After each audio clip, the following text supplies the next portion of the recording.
A major outrage is brewing in the city of Tampa over the mayor and the highest paid city employee violating the city charter. And they've been doing it for more than 5 years.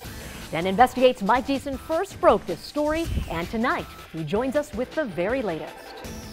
We've already established the chief financial officer of the city of Tampa, Sonya Little, who is making $190,000 a year, doesn't live in the city. That's despite the city charter requiring her to do so, and she hasn't since being appointed in 2011. Now, the mayor says no big deal because she is the interim chief financial officer. The charter also allows for someone to be in an interim position. I mean, she is perfectly within the guidelines of what the charter says. We're not violating the charter.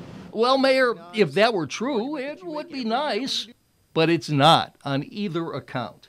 The city charter does not mention any interim positions. And get this, it requires the mayor within 30 days of taking office to appoint heads of all departments, not interim heads. If it says that, it should be adhered to. Councilmember Charlie Miranda, who has high praise for Little's ability, says she should move to the city despite a promise the mayor made. I told her when she came here that I wasn't going to make her take a loss on her house. But public records seem to indicate that wouldn't be the case if she sold her home today. The first time I ever heard about some commitment that the mayor had made to her was on your report.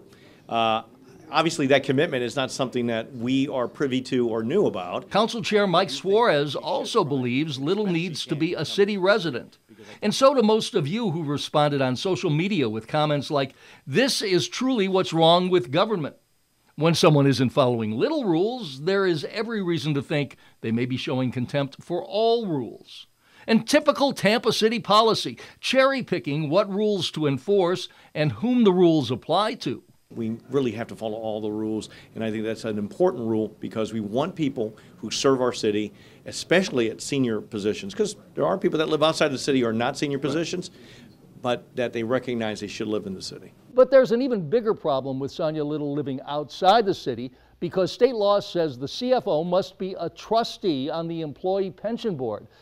But the city charter says all trustees must be city residents. So it's possible that some of the decisions made by the pension board over the past 5.5 years could be invalid, affecting many city employees. Mike Deason, 10 Investigates.